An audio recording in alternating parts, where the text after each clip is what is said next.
Beginilah aktivitas Ibu Sugiyarti setiap harinya, yang bekerja sebagai jasa tukang sol sepatu dan sandal di kawasan Pasar F3 Koyo, Kecamatan Tugumulyo, Kabupaten Musirawas, Sumatera Selatan.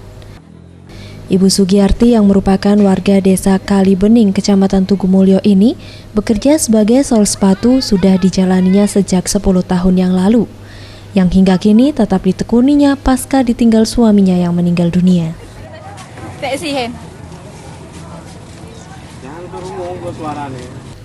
Disinggung pendapatan dari jasa tukang sol sepatu, Ibu Parubaya ini mengaku penghasilannya tak menentu karena tergantung banyaknya warga yang memakai jasanya, di mana rata-rata setiap harinya ia mampu mendapatkan upah Rp25.000 hingga Rp70.000. Meski bekerja sebagai tukang sol sepatu yang biasanya dilakukan kaum pria, janda satu anak ini tetap bersyukur dan bersemangat menghidupi keluarganya. Walaupun setiap hari hasil uang yang didapat hanya cukup untuk kebutuhan sehari-hari. Ferry Setiawan, Sriwijaya TV.